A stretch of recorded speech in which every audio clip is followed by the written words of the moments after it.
இந்த வீடியோவில் பார்க்குற மாதிரி ரீசெண்ட் டேஸாகவே என்னோட அப்பாச்சோட ரியர் வீல் ஓவராக வாப்ளிங் இருந்துச்சு. சரி நான் பேரிங் போயிருக்கோம் அப்படின்ட்டு பக்கத்தில் இருக்கிற ஒரு ஷாப்பில் கொடுத்து பிரித்து பார்க்க சொன்னேன். அவங்க பிரித்து பார்த்துட்டு இதில் பேரிங்லாம் போல தம்பி, அந்த சீட்டிங் டோட்டலாகவே போயிடுச்சு அப்படின்ட்டாங்க. ஸோ சீட்டிங் போயிட்டனால என்னால் திருப்பி பேரிங் வந்து ஃபிக்ஸ் பண்ண முடியாது, அந்த இடம் லூஸ் ஆயிரும். இந்த வீடியோவில் பார்க்குற மாதிரி இதை ரெடி பண்ண முடியுமான்னு கேட்டால் கண்டிப்பாக ரெடி பண்ணலாம். ரெடி பண்ணால் அது எவ்வளோ நாள் ஓடும், அதோட லைஃப் எப்படி இருக்கும் அப்படிங்கிறது நமக்கு தெரியாது. இதுக்கு ஒரே சொல்யூஷன் வேறு வீல் சேஞ்ச் பண்ணுறது தான். வேறு வீல் என்னோட டைமுக்கு அது கிடைக்கவே இல்லை. நானும் ஷோரூம்ஸ் நிறைய அப்ரோச் பண்ணி பார்த்தேன், அந்த டைமில் கிடைக்கல. பைக்கு நான் எடுக்கணும், இதே சுச்சுவேஷனோட என்னால் பைக் ரன் பண்ண முடியல. அப்புறம் நான் புதுப்பேட்டை போயிட்டு வேறு செகண்ட்ஸில் ஒரு வீல் வாங்கிட்டு வந்து மாட்டி என்னோடய பைக்கை எடுத்துட்டேன்.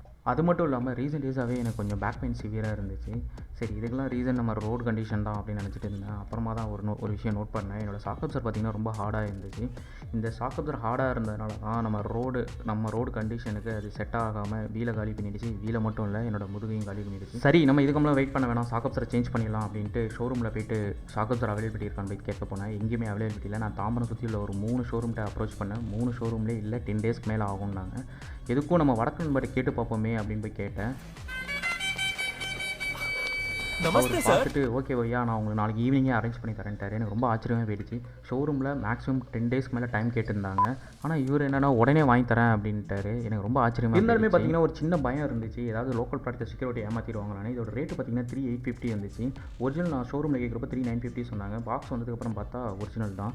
எப்படி 2 பேருக்கும் 100 rupees டிஃப்ரெண்ட் இருக்குது. எனக்கு ரொம்ப ஆச்சரியமாக இருந்துச்சு. சரி ஓகே வாங்க நம்ம இப்போ வீடியோ குழப்பலாம். என் பேர் பிரகாஷ், நீங்கள் பார்த்தது டியூபர் ரிவ்யூஸ். இந்த வீடியோ உங்களுக்கு பிடிச்சிருந்தீங்கன்னா உங்கள் ஃப்ரெண்ட்ஸ் அண்ட் ஃபேமிலிக்கு ஷேர் பண்ணுங்கள். நம்ம ஷாக் அப்சர் சேஞ்ச் பண்ணுறதுக்கு முன்னாடி அந்த இடத்தெல்லாம் கொஞ்சம் க்ளீன் பண்ணிக்கலாம். அந்த போல்ட்டெல்லாம் ரஸ்ட் ஆகிருக்கும் கண்டிப்பாக. அதெல்லாம் நான் WD-40 வச்சு கொஞ்சம் க்ளீன் பண்ணிக்கிறேன். நம்ம இதுக்கு யூஸ் பண்ணுற டூல் பார்த்திங்கன்னா 2 ஸ்பேனர் மட்டும்தான். ஒன்று நம்பர் 17 அண்ட் இன்னொன்று பார்த்திங்கன்னா நம்பர் 14 வந்து பார்த்திங்கன்னா கீழே இருக்கிற போல்ட்டை கழட்டுறதுக்கும், 17 பார்த்திங்கன்னா மேலே இருக்கிற நெட்டு கழட்டுறதுக்கும்.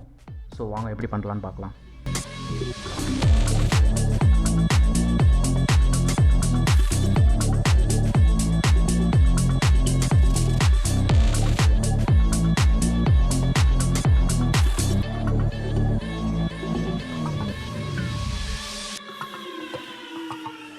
பாக்ஸில் ஷாக் அப்சர் பிரிச்சாச்சு. அதே சேம் ஒரிஜினல் ப்ராடக்ட் தான், கேப்ரியல் பிராண்ட் தான். இதே பிராண்ட் உள்ளது வெள்ளையும் விற்கிது, ஆஃப்டர் மார்க்கெட்டில் விற்கிது. இதோட ஒரு 200 ரூபா கம்மி. பட் ஆனால் என்னோடய 180 இந்த கோல்டன் கலர் டிவிஎஸில் மட்டும்தான் இருக்குது. ஸோ அதனால் நான் இதே வாங்கிட்டேன். நான் அதை இதில் என்ன ஒரு சிரமம்னு பார்த்தீங்கன்னா அந்த கீழே இருக்கிற போல்ட்டை கழட்டுறது தான் கொஞ்சம் கஷ்டம். ஏன்னா சைலன்சர் இருக்குல்ல, சைலன்சர்லேருந்து அந்த போல்ட்டு வெளில வரதுக்கு கொஞ்சம் கஷ்டமாக இருக்கும். நீங்கள் வண்டியை ஆஃப் பண்ணி கொஞ்சம் நேரம் கழித்து, ரொம்ப நேரம் கழித்து இது பண்ணுங்கள், இல்லைனா சைலன்சர் கண்டிப்பாக உங்களுக்கு சூடு பட்டுரும்.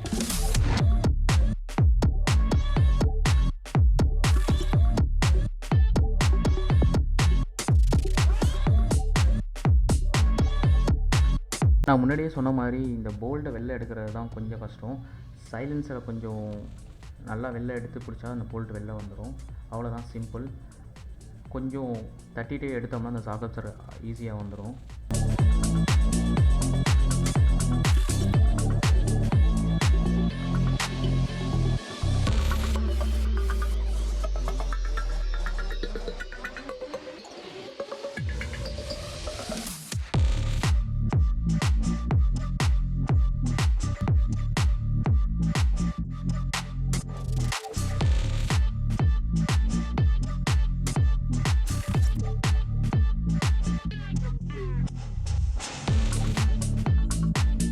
இதில் நான் 2 வாசர் வரும். அந்த 2 வாசரையும் கண்டிப்பாக மிஸ் பண்ணிடாதீங்க. ஏன்னா இது வெளில அவைலபிலிட்டி கிடைக்காது. வேறு வாசர்ஸ் கிடைக்கும், பட் ஆனால் அதெல்லாம் லூஸாக இருக்கும். இது கரெக்டாக பார்த்தீங்கன்னா த்ரெட்டோடு ஜாயின் ஆகிற மாதிரி இருக்கும் இந்த வாசரு. அந்த வாசர் ரிமூவ் பண்ணிவிட்டால் ஷாக் அப்சர் ஈஸியாக நீங்கள் வெளில எடுத்துடலாம். வெளில எடுத்துகிட்டு ஒன்ஸ் வெளில எடுத்ததுக்கப்புறம் அந்த இடத்த ஃபுல்லாக க்ளீன் பண்ணிவிட்டு உங்களோட புது ஷாக் அப்சரை அதில் இன்ஸ்டால் பண்ணிடலாம். கொஞ்சம் கஷ்டமாக தான் இருக்கும், பட் ஆனால் நம்ம பண்ணிட்டோம்னா நம்மளே பண்ணிடலாம் அதை. ஸோ ஃபைனலாக நம்மளோட பழைய ஷாக் அப்சரை வெளில எடுத்துட்டோம். பாருங்கள் எப்படி இருக்குது பாருங்கள். அது டோட்டலாக பெயிண்ட்லாம் போய், ஏன்னா ஆல்மோஸ்ட் நம்ம வண்டி 13 years ஓல்ட் ஆகிடுச்சு. இந்த ரப்பரெல்லாம் போயிடுச்சு டோட்டலாகவே. பேக் சைடு ரப்பரும் பாருங்கள், அந்த ரியரில் வர ரப்பரும் பாருங்களேன். டோட்டலாக அந்த மவுண்ட் அவுட்டே வெளில வந்துடுச்சு. இதனாலேயே நமக்கு பேக் பெயின் அதிகமாக வரும். புதுசு பாருங்களேன் எவ்வளோ சூப்பராக இருக்குது பாருங்கள். ஸோ ஃபஸ்ட்டு வந்து மேலே ஃபிக்ஸ் பண்ணிடணும். ஏன்னா மேலே வந்து லென்த் அதிகம். ஃபஸ்ட்டு மேலே ஃபிக்ஸ் பண்ணதுக்கப்புறம் தான் கீழே ஃபிக்ஸ் பண்ணணும். கீழே ஃபிக்ஸ் பண்ணுறப்போ உங்களுக்கு வந்து எந்த பொசிஷனில் இருக்கோ அதுக்கு தகுந்தாப்பில் அட்ஜஸ்ட்மெண்ட் பண்ணிங்க. சப்போஸ் சில வண்டியில் வந்து மேலே ப்ரெஷர் பண்ணால் தான் அந்த போல்ட் கரெக்டாக போய் செட் ஆகும், அந்த மாதிரி இருக்கும். இப்போ எனக்கு பார்த்தீங்கன்னா அப்படி கிடையாது, கீழேருந்து ப்ரெஷர் கொடுக்குற மாதிரி இருந்துச்சு. அது நான் எப்படிங்கிறத நான் காட்டுறேன். இந்த சைலன்சர் கிட்டே இருக்கிற இந்த போல்ட்டை கழட்டுறது மட்டும்தான், கழட்டுறது அண்டு மாட்டுறது மட்டும் தான் கொஞ்சம் சிரமமாக இருக்கும். கொஞ்சம் நீங்கள் அதை பண்ணிட்டீங்கன்னா அந்த சைடு உள்ளதெல்லாம் ரொம்ப ஈஸியாக தான் இருக்கும். நானுமே கொஞ்சம் கஷ்டப்பட்டு தான் அதை பண்ணாங்க. மெக்கானிக்னால் ஈஸியாக பண்ணிடுவாங்க, அவங்கள்ட்ட டூல்ஸ் இருக்கும், அதுக்கு தகுந்தாப்புல டூல்ஸ் இருக்கும். இல்லை உங்களால் பண்ண முடியல அப்படின்னா இன்னொரு ஆளை ஹெல்ப்புக்கு வச்சு அந்த சைலன்சரை மட்டும் கொஞ்சம் வெளில எடுக்கிற மாதிரி பண்ணிங்கன்னா ஈஸியாக அந்த போல்ட்டை மாட்டிடலாம். ஃபைனலாக கீழேருந்து ப்ரெஷர் கொடுத்து அந்த போல்ட்டை அழகாக லாக் பண்ணியாச்சு.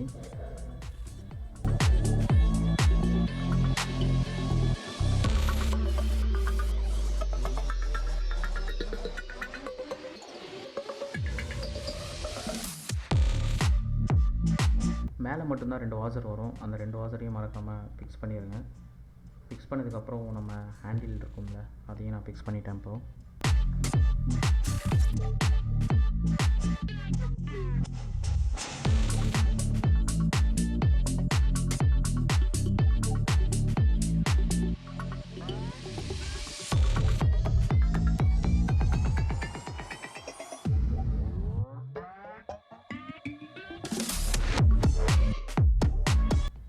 ஷாக் அப்சரோட 2 போல்ட்டும் டைட் பண்ணிட்டீங்களான்னு ஒன்ஸ் நல்லா கன்ஃபார்ம் பண்ணிங்க.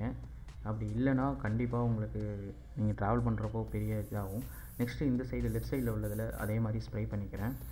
லெஃப்ட் சைடில் அந்தளவுக்கு கஷ்டமாக இருக்காது, ஈஸியாக தான் இருக்கும். அந்த வேலை சைலன்ஸர் இருக்கிறதுனால நம்ம கழட்டுறதுக்கு கொஞ்சம் கஷ்டமாக இருக்கும்.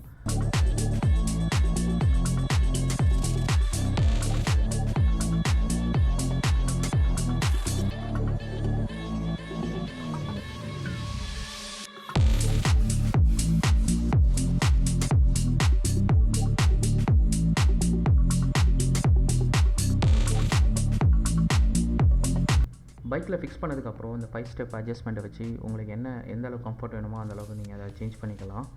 ஸோ ஃபஸ்ட்டு இதை ஃபிக்ஸ் பண்ணிடலாம். ஃபிக்ஸ் பண்ணுறதுக்கு முன்னாடி அந்த பார்ட் எல்லாத்தையுமே இன்னொரு முறை WD-40 வச்சு நல்லா க்ளீன் பண்ணிக்கலாம். ஒரு கிளாத் வச்சு நல்லா க்ளீன் பண்ணிடுங்க. இல்லை மண் அந்த மாதிரி ஏதாவது இருந்துச்சுன்னா அந்த போல்ட்டோட த்ரெட்டை வந்து அதை ஸ்பாயில் பண்ணிடும். ஸோ நல்லா க்ளீன் பண்ணிக்கிட்டேன். க்ளீன் பண்ணதுக்கப்புறம் இப்போது நம்ம அங்கே பண்ண மாதிரியே தான் இங்கேயும் செய்யணும்.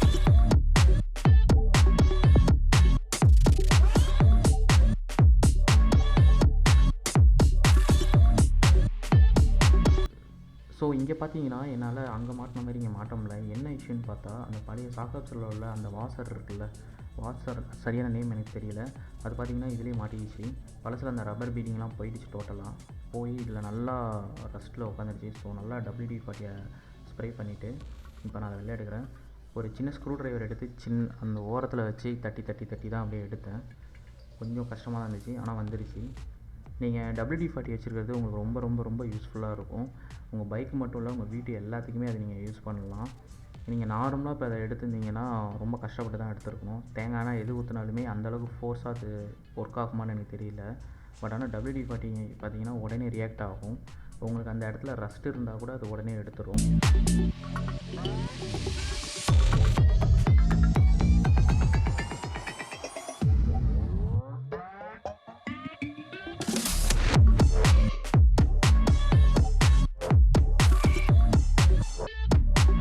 அண்டு ஃபைனலாக பார்த்தீங்கன்னா எடுத்தாச்சு. இப்போது அந்த இடத்த நல்லா க்ளீன் பண்ணிக்கலாம். இதுதான் அந்த இது மாட்டிகிட்டு இருந்ததில். ஸோ WD-40 வச்சு நல்லா க்ளீன் பண்ணிவிட்டு அந்த சர்ஃபேஸ் ஃபுல்லாகவே நல்லா க்ளீன் பண்ணிடலாம். க்ளீன் பண்ணிவிட்டு ஒரு கிளாத் வச்சு நல்லா தொடச்சிங்க. ஏன்னா அகைன் அந்த ரஸ்ட்டு ஃபார்ம் ஆகாமல் இருக்கும். இப்போது நம்ம ஷாக் அப்சர் மாற்றுறது ரொம்ப சிம்பிள் தான்.